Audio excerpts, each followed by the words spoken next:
सुप्रभात। आज हम लोग स्पर्श पुस्तिका से पर्वत प्रदेश में पावस इस पाठ का हिंदी व्याख्या करेंगे।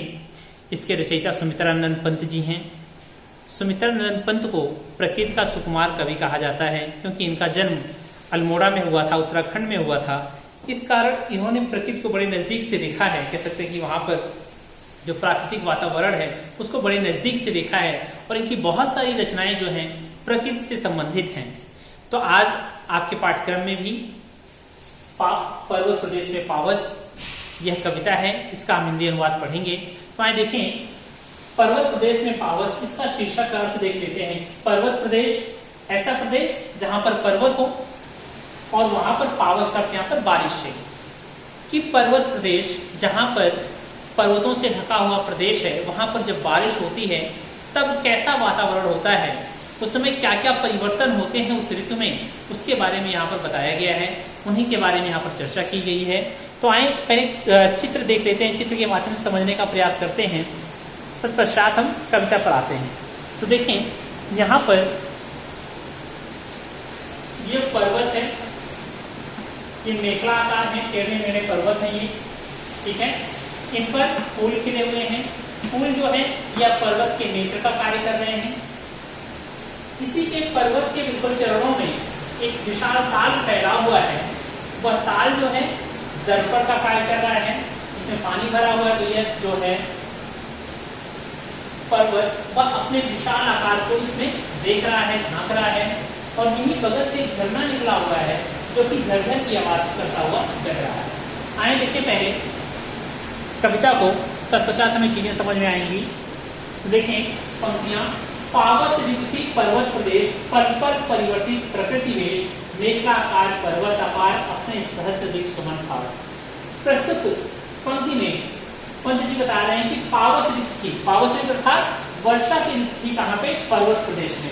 पर्वत प्रदेश में वर्षा की ऋतु थी और वर्षा की ऋतु के कारण पल पल जो प्रकृति थी अपने वेश को परिवर्तित कर रही थी। अर्थात कह सकते हैं कि जो प्रकृति है, कभी तेज बारिश होने के कारण कभी बारिश रुक जा रही है, कभी हवाएं बहुत तेज चल रही हैं, तो प्रकृति भी अपने वेश को, अपने स्वरूप को बार बार परिवर्तित कर रही थी, ठीक है।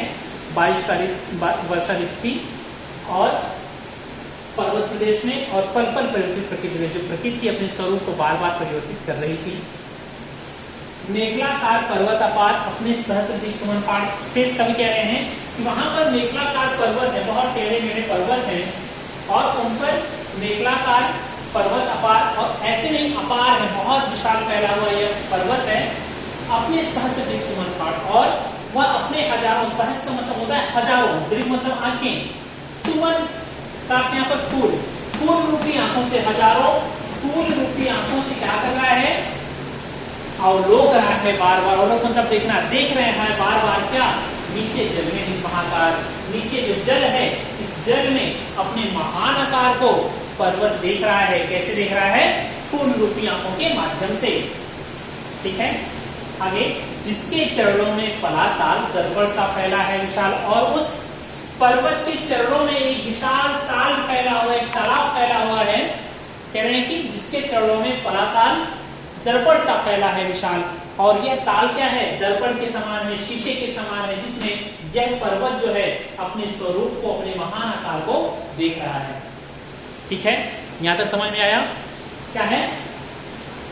जिसके चरणों में पलाताल दर्पण सा फैला है विशाल, कि उस पर्वत के चरणों में या बिल्कुल नीचे भूमि पर एक विशाल ताल फैला हुआ है, जिसमें कि पर्वत अपने चेहरे को बार बार देख रहा है।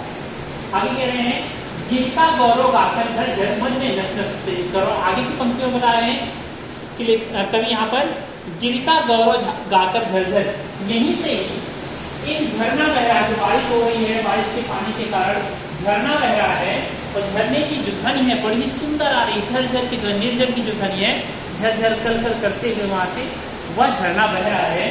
तो गिरिका गौरव गाकर झरझर, कैसा? गिरि मतलब पर्वत, गौरव मतलब गुणगान, तो पर्वत का गुणगान कर रहा है। कौन? यहाँ पर झरना पर्वत का गुणगान करते हुए बह रहा है, और और उसकी ध्वनि जो है वास्तव में नशों में उत्तेजना पैदा कर रही है। सुनने के पश्चात ऐसा प्रतीत हो रहा है कि बहुत ही अच्छी ध्वनियों के साथ वह झरना बह रहा है।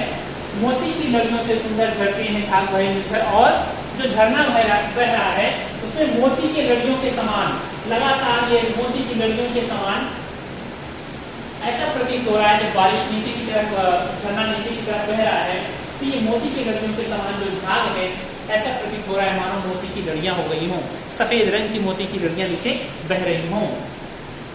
आगे कह रहे हैं मोती की लड़ियों से सुंदर झरते हैं झाग भरे निर्झर, मोती की लड़ियों के समान सुंदर वह जो झाग है ऐसा प्रतीत हो रहा है मानो मोती की लड़ियां हैं और वह नीचे की तरफ बहते चले आ रहे हैं।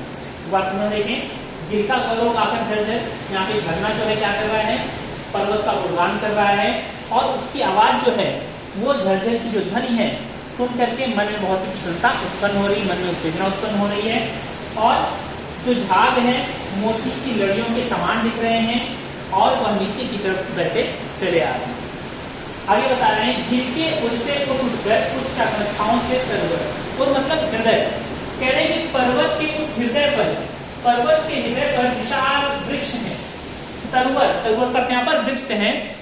कब कह रहा है कि गिर के उड़से उठकर, पर्वत के हृदय से उठ करके, कौन उठ कर उच्च आकांक्षाओं से तरवर कर यहाँ पर वृक्ष से है, वृक्ष के अंदर कुछ इच्छाएं हैं, कुछ आकांक्षाएं हैं, वह देखना चाह रहे हैं कि यह इतने ऊंचे हो चुके हैं कि ये बारिश रुक क्यों रही है या बारिश कहाँ से आ रही है। ऐसे विभिन्न प्रकार की कुछ इच्छाएं उन तरवर के उस पेड़ों के मन में है।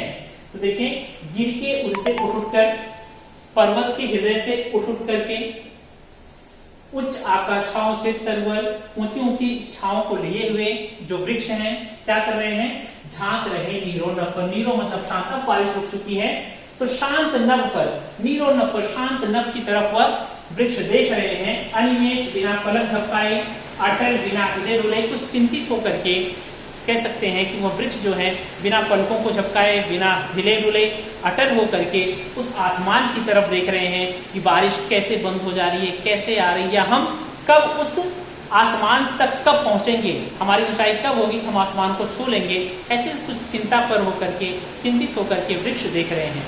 अर्थात कह सकते हैं मनुष्य अपनी ऊंची ऊंची इच्छाओं की तरफ, आगे की तरफ देख रहा है। ठीक है, इसके आगे देखते हैं हम।